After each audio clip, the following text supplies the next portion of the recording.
Bueno, hola, buenos días. Mi nombre es Montserrat Bolo, soy otorrino, trabajo en el Sanatorio Allende de Córdoba y realicé un fellow en el Hospital Italiano de Buenos Aires con la doctora Marina Rosende, quien es mi mentora, y recibí esta invitación para participar en este encuentro en el mes de la autoneurología, que para mí realmente es un placer y estoy agradecida por la invitación.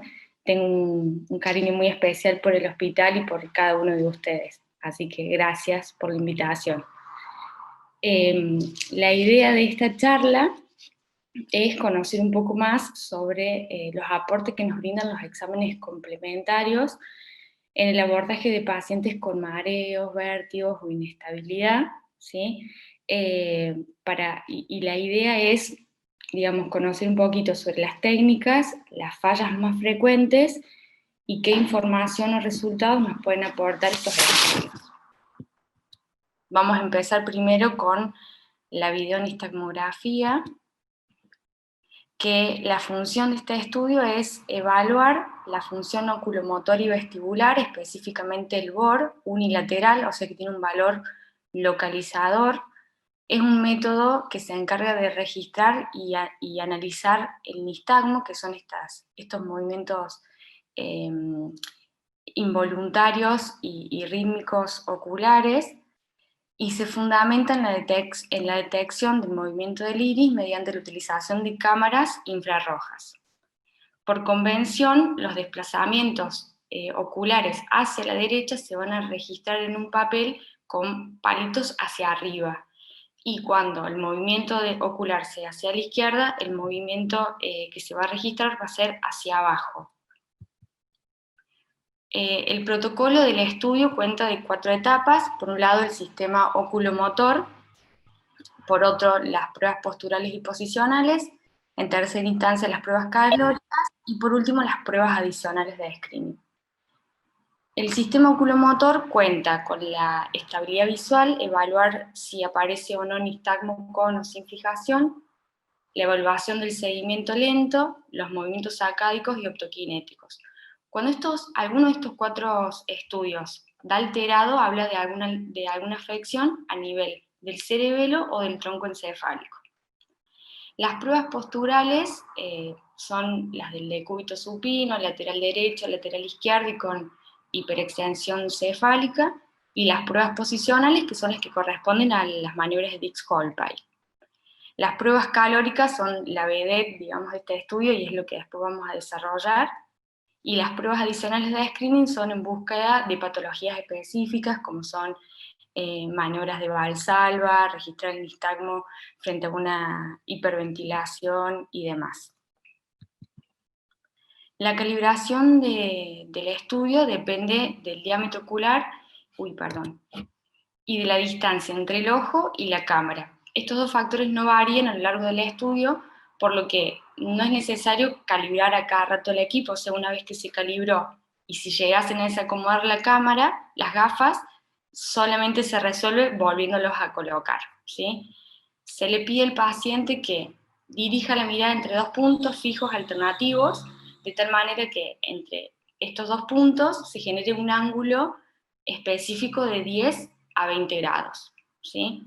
Y dentro de todo esto es importante que la calibración esté bien para que sea un buen registro y para que podamos obtener la intensidad del nistagmo que se registra con el valor de la velocidad de la fase lenta, ¿sí?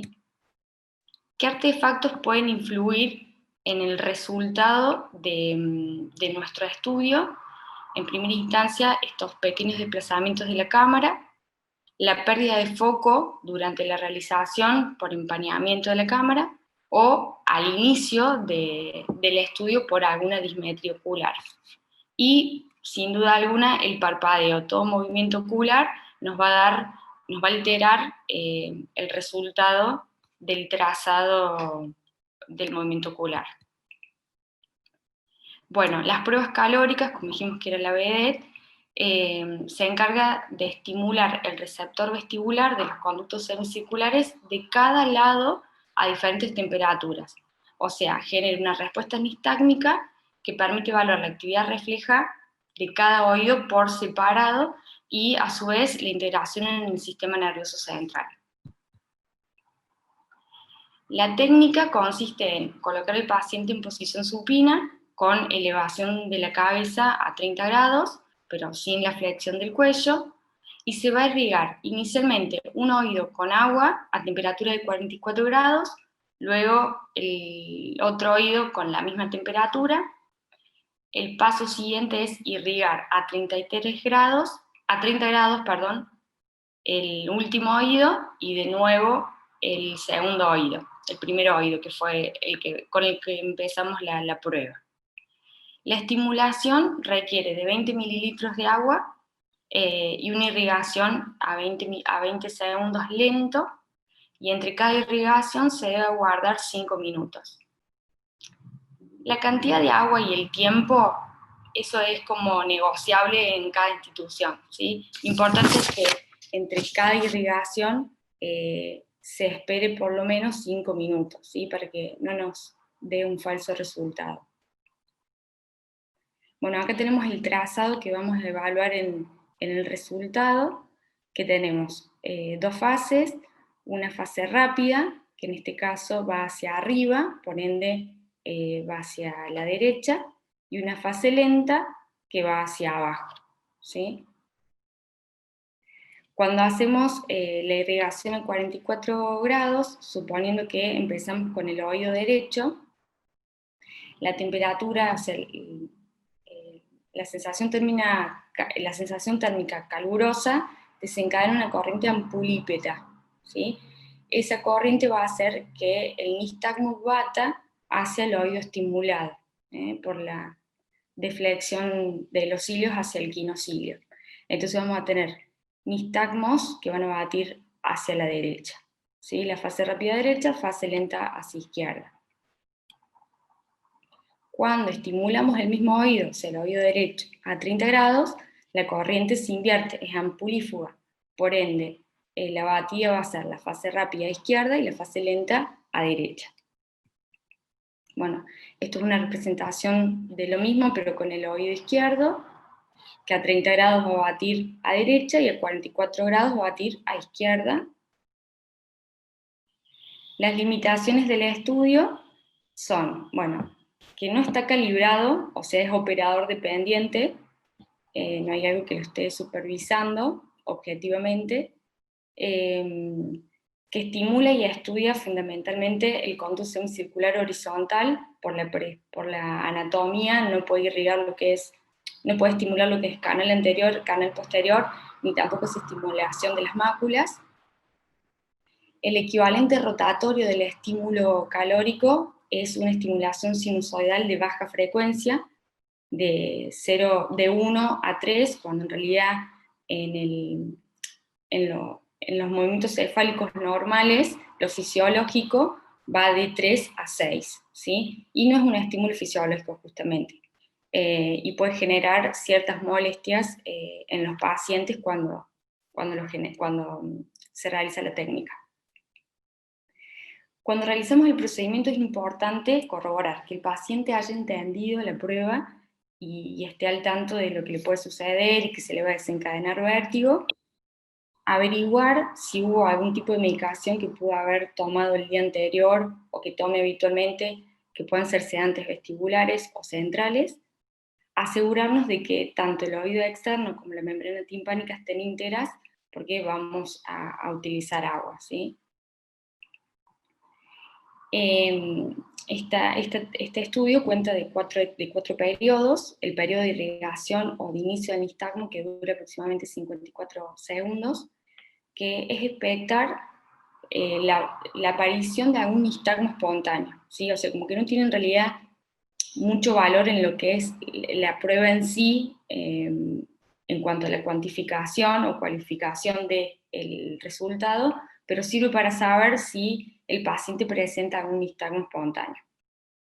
Después sigue el periodo de aumento progresivo de la intensidad de la respuesta, que dura a 84 segundos, y es donde va a haber mayor intensidad del nistagmo, el paciente va a sentir más vértigo y puede haber como un nistagmo irregular.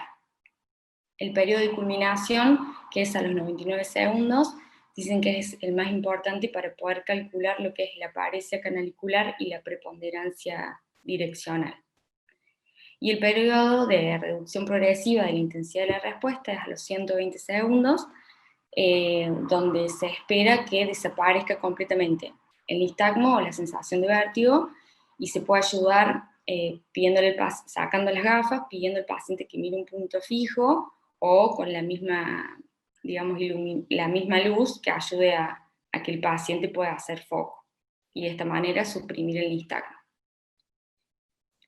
Estas pruebas se pueden representar también gráficamente con la mariposa de Clausen, que tiene dividida por las ordenadas lo que es oído derecho y oído izquierdo, o sea, oído derecho, oído izquierdo. Y por las abscisas, por arriba van los nistagmos que baten a derecha y los nistagmos que baten a izquierda, ¿sí? Lo normal es que haya entre 20 y 60 batidas nistágmicas en un lapso de 90 segundos. De esta gráfica se deriva otra, que es el diagrama de Frey's, que lo hace con las velocidades de la fase lenta.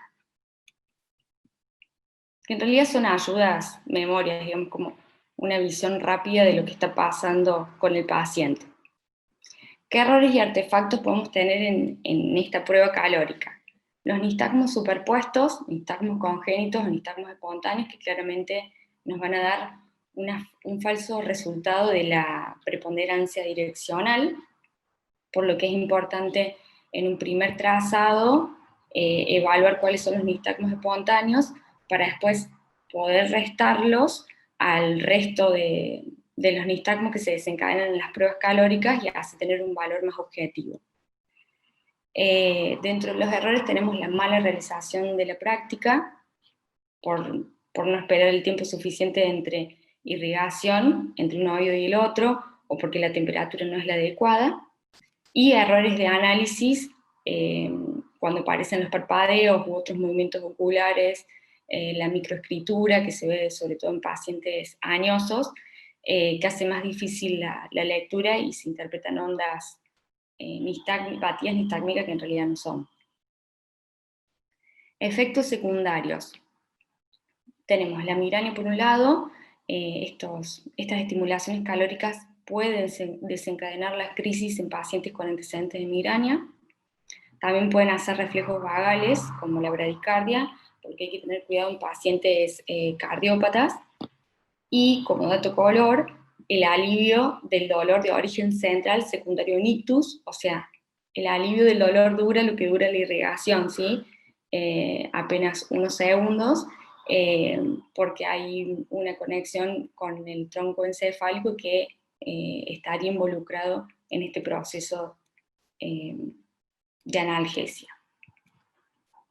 Los significados clínicos de los resultados. Bueno, podemos encontrar paresia canalicular, que es cuando hay una hipofunción o una hiporreflexia vestibular, o sea, un oído tiene menor funcionamiento que otro y tiene que tener una diferencia mayor al 20% entre la velocidad media, la velocidad de la fase media de un oído y del otro.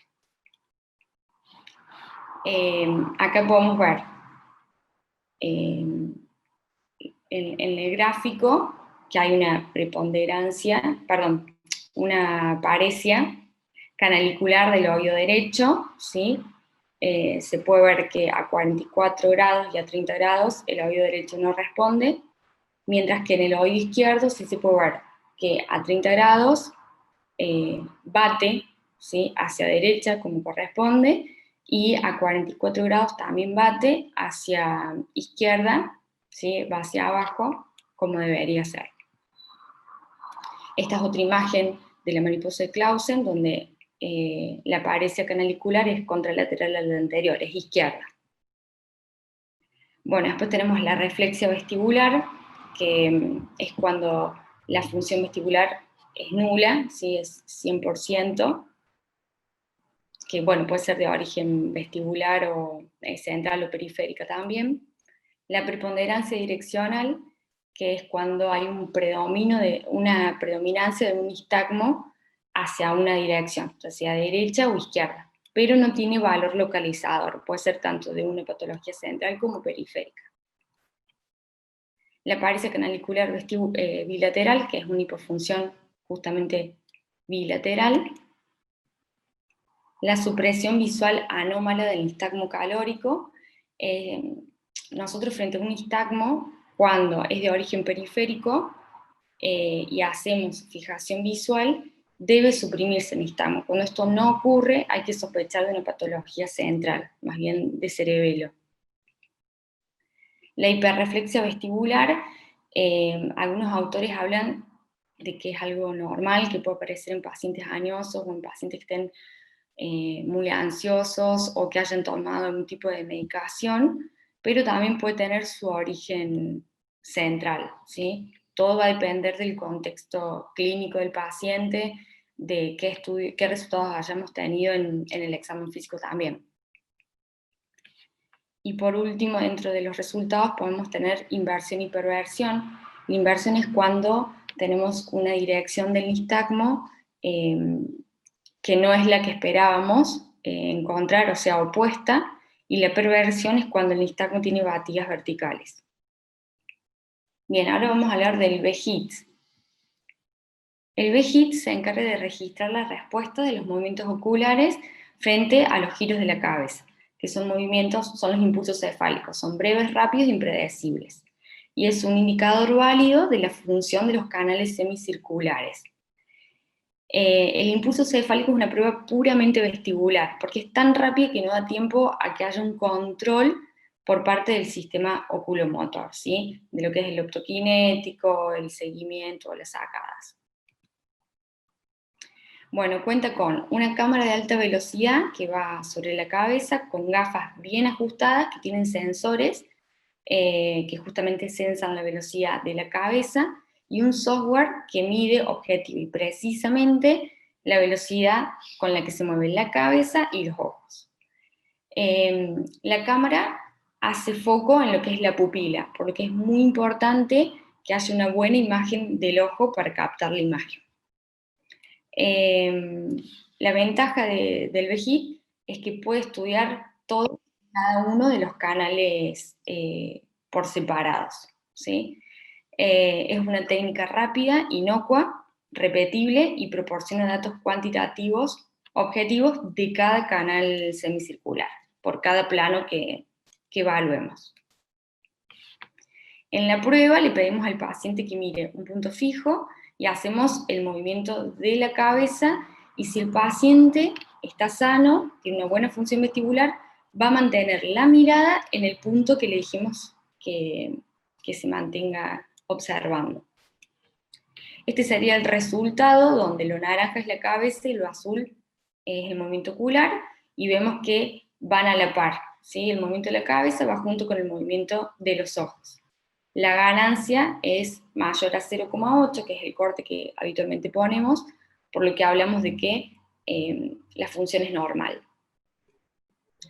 Este es un ejemplo de una función, de una hipofunción bilateral, en la que vemos sacadas cover y over, ¿sí? Y las ganancias de ambos están bastante disminuidas, ¿sí? Esta es una hipofunción unilateral, en la que vemos que en el oído derecho está normal y el oído izquierdo tiene sacadas cover y over, y con una ganancia de 0,28. ¿Sí? Cuando hablamos de ganancia hablamos de la relación que hay entre la velocidad de la cabeza y la velocidad del ojo, ¿sí? La curva que se genera entre ambas.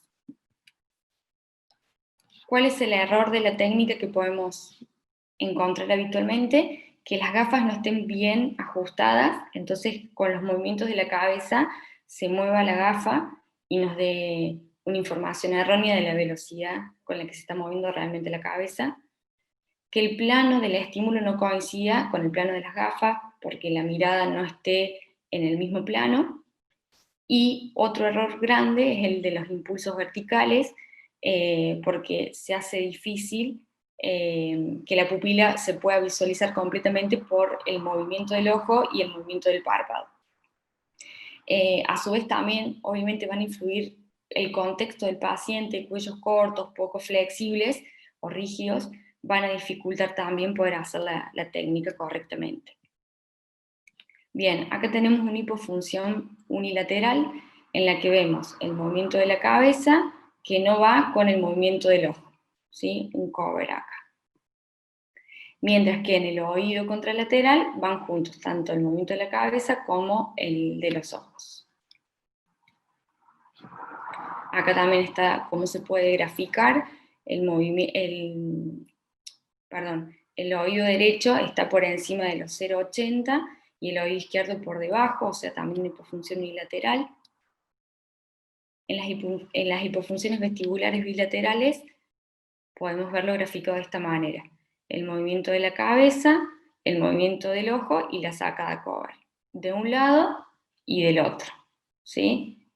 Y en la otra gráfica de la ganancia vamos a ver que está por debajo de 0,8. Y acá nos da el valor preciso, de 0,61 y 0,44. Otra imagen más de reflexia bilateral, con el movimiento de la cabeza y el movimiento ocular. Otra forma más de graficarlo, donde estas patitas corresponden a cada canal y deberían estar en verde y pasando para allá, demostrando que hay una función vestibular. Cuando están en rojas y no pasan este hexágono, quiere decir que hay una hipofunción para ese canal específico.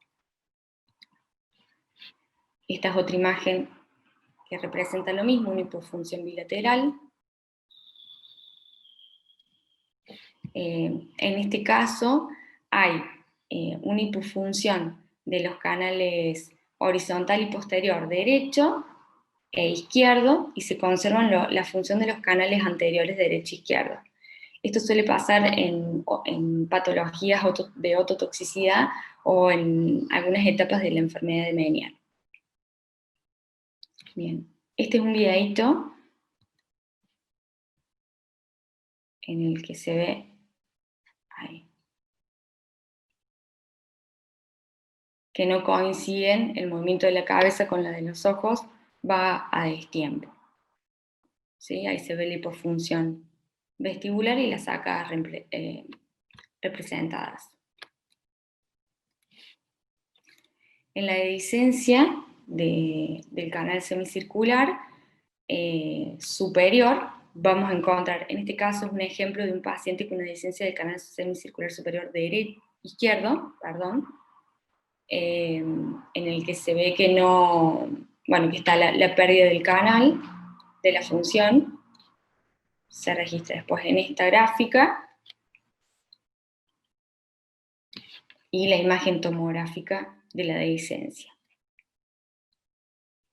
Esta es una imagen para diferenciar lo que es un registro de algo periférico de lesiones centrales, ¿sí?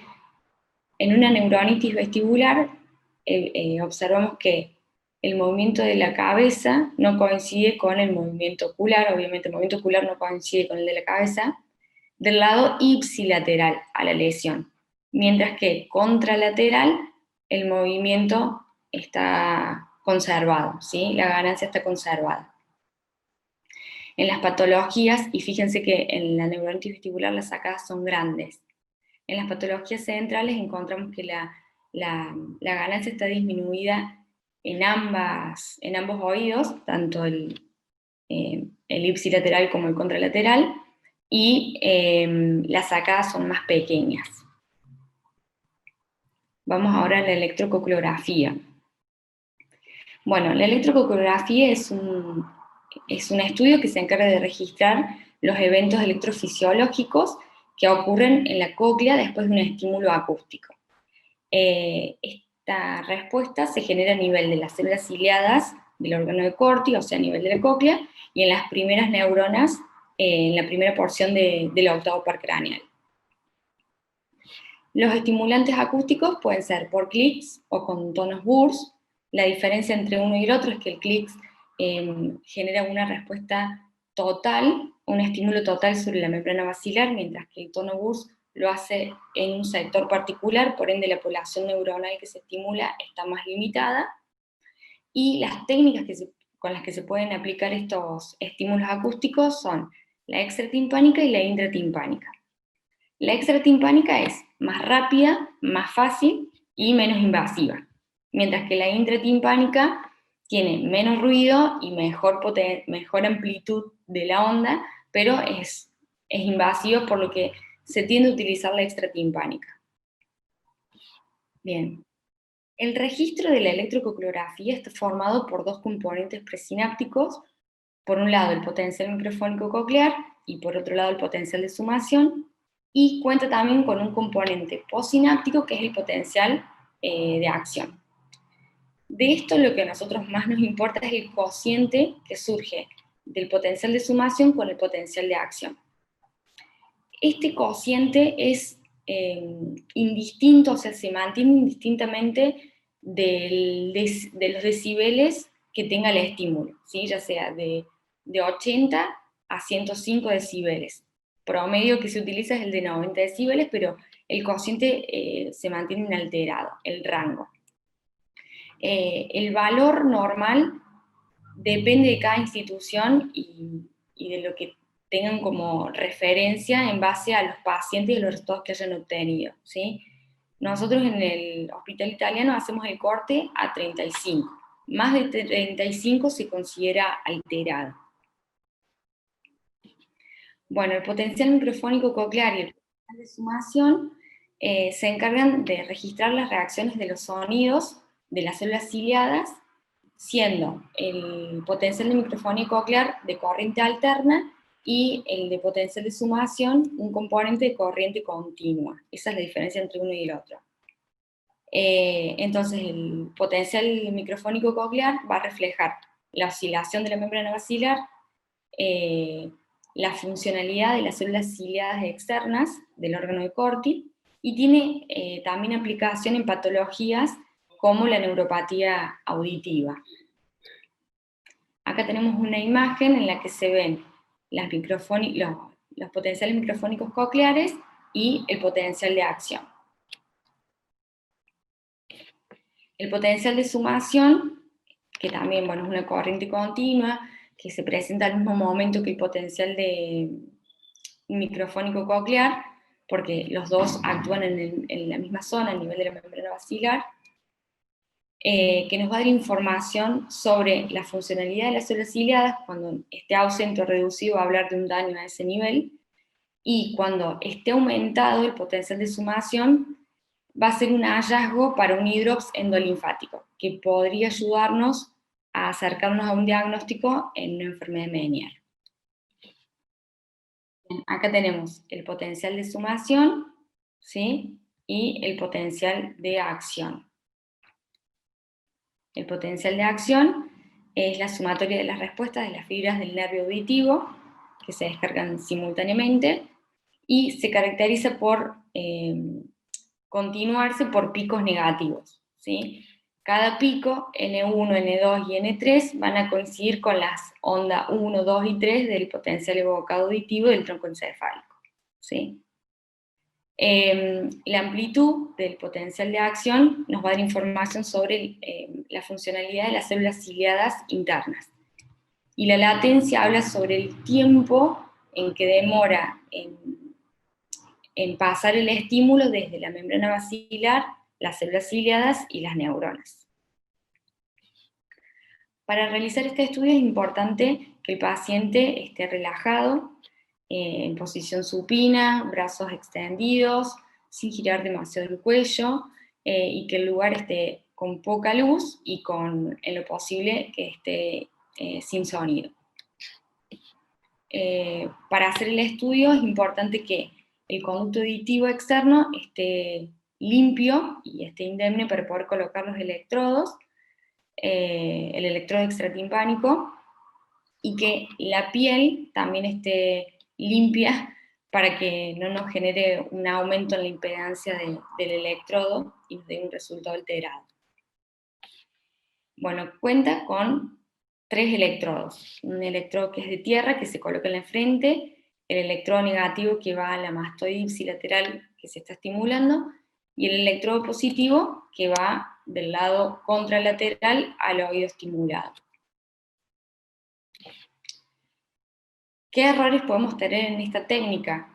Bueno, los errores se pueden presentar porque hay una mala colocación del electrodo o que el CAE esté ocupado y no nos hayamos dado cuenta. Y otro error importante es cuando hay un mal marcado de las ondas, entonces nos dan un error en el cociente del potencial de sumación y el potencial de acción, ¿sí? Por ejemplo, en este caso tenemos el potencial de sumación bien marcado con el potencial de acción, y acá se inventó un potencial de sumación, lo que claramente después nos va a dar un resultado erróneo del cociente. Bien, ¿dónde podemos aplicar la electrocoreografía? En la enfermedad de Meniere, donde las amplitudes del potencial de sumación, cuando están aumentados, son como marcadores de esta patología, que también podemos encontrar que el cociente esté elevado, ¿sí? Son marcadores más bien de hidrox endolinfático, pero junto a la clínica y demás nos podrían orientar hacia la enfermedad de Meniere, ¿sí? Este aumento de la amplitud se debe a que hay un aumento del volumen endolinfático, entonces se ve alterada la capacidad vibratoria de la membrana basilar y eso es lo que repercute después en el potencial. Acá hay unas imágenes del electrococleo, esta me gustó más, donde se ve el potencial de sumación y el potencial de acción con un cociente de 22,3%, o sea, un trazado normal, y un trazado alterado en el oído contralateral, donde hace un cociente de 39,4, ¿sí? Está más ensanchado. Bueno, el electrococleo también sirve para las neuropatías auditivas, ya que los potenciales microfónicos cocleares detectan la función de las células ciliadas externas. Entonces, si nosotros tenemos un estudio con potencial microfónico coclear positivo y un potencial de acción negativo, habla de una patología auditiva retrococlear. Ahora, si los dos potenciales están negativos, quiere decir que la patología se encuentra sobre la región coclear, ¿sí? Por último, también nos sirve para investigar sobre el síndrome de la tercera ventana, ¿sí? Ya que se va a ver aumentado o elevado también el cociente entre el potencial de sumación y el potencial de acción, porque se disipa también por una alteración mecánica la vibración de la membrana basilar y también nos va a dar alterada el resultado del potencial de sumación. ¿Sí? Ahí se ve que el cociente es mayor a, bueno, 0,73. En este caso vemos en las fístulas perilinfáticas, este es un ejemplo en el diagnóstico, que tiene un cociente 0,72, y en el postoperatorio que desciende a 0,49. ¿Sí? Bueno, la electrococleografía también sirve para monitorización en pacientes con enfermedad de Meniere, donde los cocientes que son elevados en la primera consulta hablan de un peor pronóstico auditivo a los 2 años del primer control, ¿sí? Este es un estudio realizado por Mons y colegas. También sirve para evaluar el tratamiento con dexametasona intratimpánica en la enfermedad de Meniere, ¿sí? Ya que se supone que tras la inyección de la dexa debería reducirse el cociente porque reduciría el volumen endolinfático. No así con la gentamicina, que la función es destruir las células ciliadas. Bien. Y bueno, también se puede utilizar,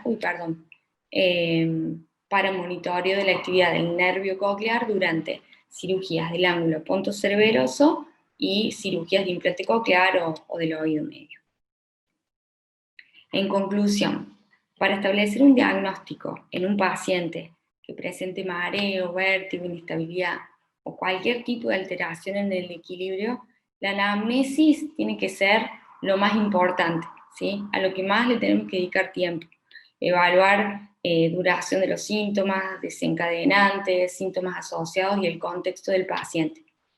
Los resultados de los exámenes complementarios se tienen que situar obligatoriamente a ese contexto clínico del paciente, ¿sí? Por sí solo no hacen diagnósticos, sino que forman parte de un todo entre la historia clínica, el examen físico y los aportes que nos puedan dar estos estudios. Bueno, muchas gracias.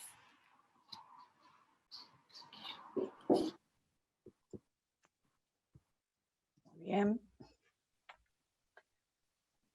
Muy bien, excelente, Montserrat. Muchísimas gracias por tu tiempo y por darnos esta charla. Bueno, primero empecemos. ¿Alguna pregunta que tengan para hacer?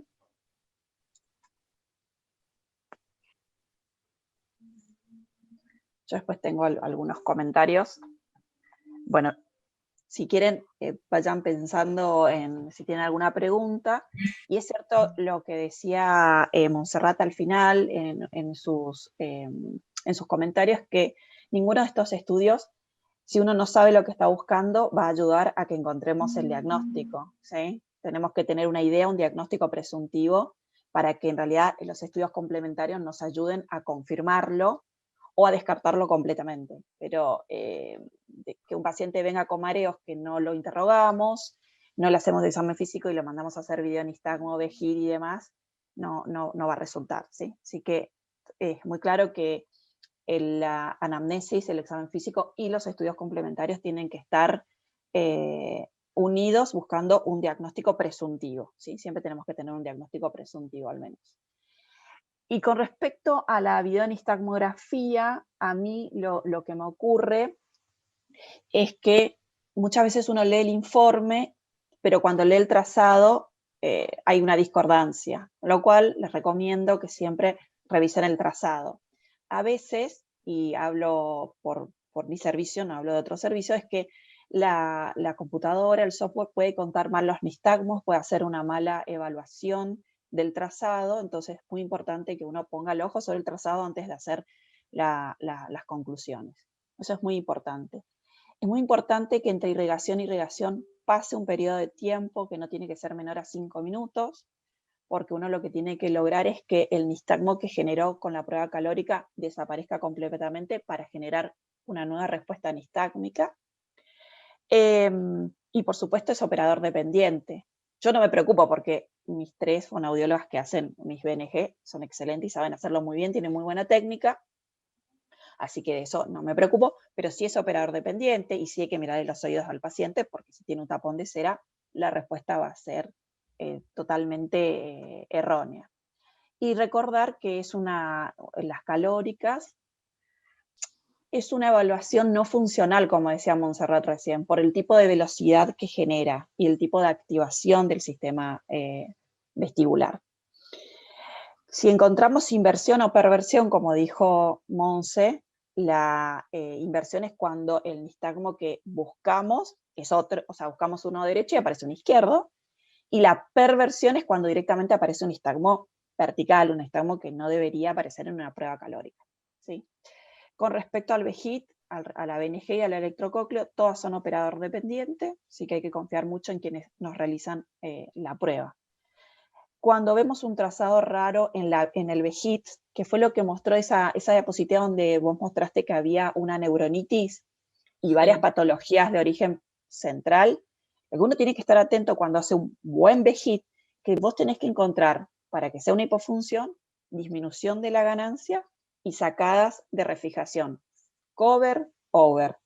Entonces, si vos tenés solamente sacadas y tenés buena ganancia, o tenés baja ganancia y unas sacadas al revés, invertidas, o algo que no es esto bien claro, hay que pensar en una patología central. Primero pensar, ¿hice bien el estudio? lo coloqué en buena posición al paciente, y si estamos dudosos, volvemos a empezar. Pero si vemos cualquier trazado patológico, siempre pensar en la posibilidad, tiene que ser normal o algo periférico. Si vemos algo diferente, siempre pensar en algo central. Después se verá si es o no, pero siempre tener en la cabeza la posibilidad de que sea una patología de origen central, ¿sí? Bueno, esos eran mis pequeños comentarios, que yo no puedo dejar de hacerlo, por supuesto. Y bueno, no sé si alguno tiene algún comentario. ¿Qué les pasa cuando reciben las BNG, los residentes, cuando reciben un VEGID? ¿Cómo se sienten con esos estudios, las electrocócleos? ¿Se sienten seguros? ¿Les parece que habría que hacer más charlas sobre estos temas? No sé, lo que ustedes quieran. Hola Mari, hola Monse, buen día. Hola. Bueno, nada, me estuvo buenísima la presentación, Monse.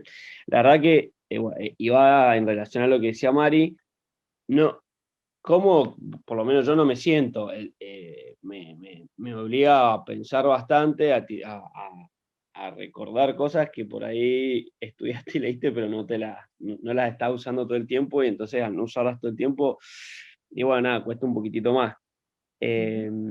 Pero bueno, nada, creo que sí, que nos cuesta, y que por lo menos a mí, como no estamos todo el tiempo viendo NG, o no estamos viendo todo el tiempo Vegit y demás, cuesta un poquito más. Creo que por ahí Vegit es lo que menos a uno le cuesta, o se puede poner a ver el trazado y demás, y determinar si está bien o no, porque cuando estamos con vos, Mari, es lo que más vemos.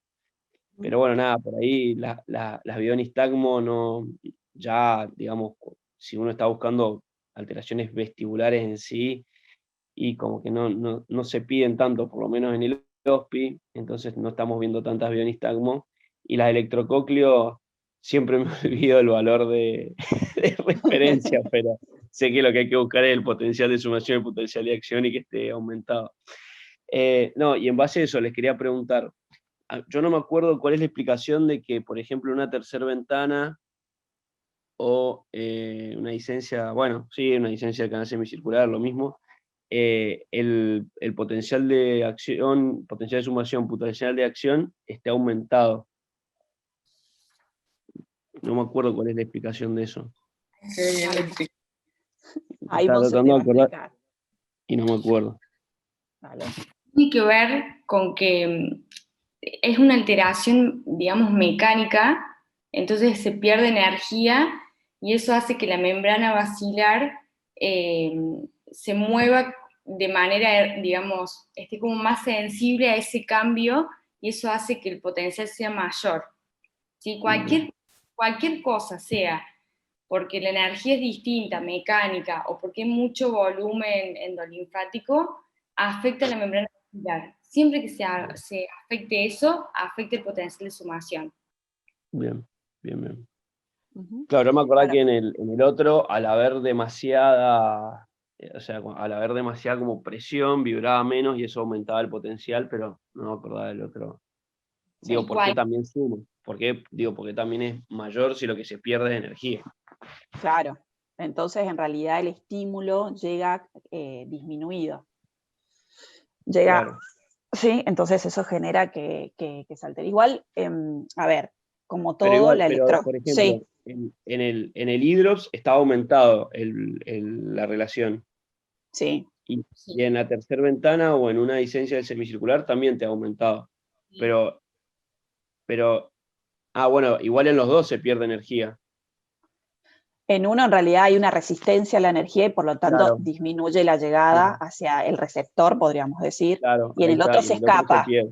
Bien, ahí Ujú. está, ahora entendí. Disminuye la impedancia. ¿Cómo? En los dos se disminuye la impedancia Claro, para que se transmita la energía. bien, bien, bien, joder, ahora sí entendí. Es muy fina tu pregunta, Lauti. Está muy bien, está muy bien, está muy bien. Pero está muy bien, pero está muy bien. Sí. Bueno, nosotros tenemos suerte de poder tener electrocócleo BNG y BHIT, digamos, dentro del servicio, porque también tenemos potenciales evocados miogénicos, pero lo hacen por ahora en neurología, probablemente dentro de poco lo podamos hacer también en el servicio, estamos trabajando para lograrlo, pero por ahora tenemos esos 3 estudios. Y la BNG requiere sentarse y revisar el trazado, no hay otra manera, ¿sí? Es así. Y siempre, como les digo, inteligencia compartida, tener anotadito en un machete los datos importantes de cada uno de los estudios, ¿sí? Bueno, yo podré compartir la pantalla, que quiero hacer una pequeña cosita. Y Mari, sos vos, así que deberías poder. Ah, ok. Bueno, yo... Oh. Yo quiero mostrar los diferentes aspectos de la doctora Montserrat. Esto fue cuando comenzó su primer rotación ahí con la doctora Agustina Lorea, siempre juntas.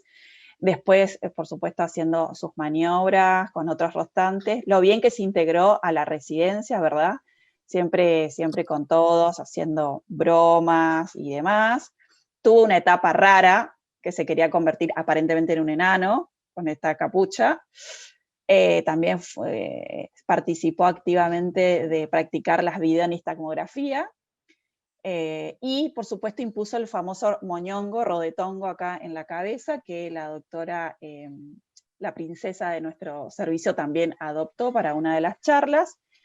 Y para los que creen que no come, pueden ver acá que sí come. Esto era lo que se ayunaba todas las mañanas, ahí así que come. Y nos permitió también a mí, a mi marido y a otros, poder festejarle su cumpleaños.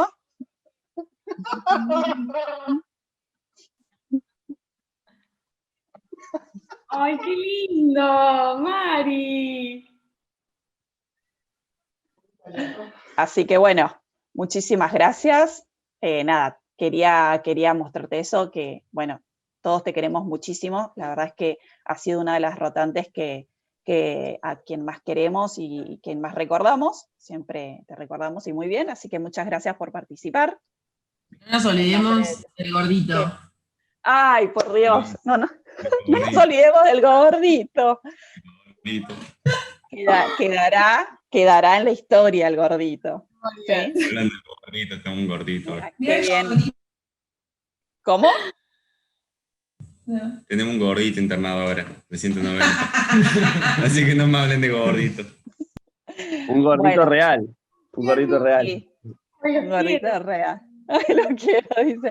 Pero ¿viste cómo quedó lo del gordito? Bueno, el gordito es una explicación rápida. Ahí en los dibujitos para hacer los vejits, es como, son redonditos, y ella no sé por qué, pero le decía al gordito, y le decía al paciente, mire el gordito. Porque entonces la gente no sabía cuál mirar, el gordito.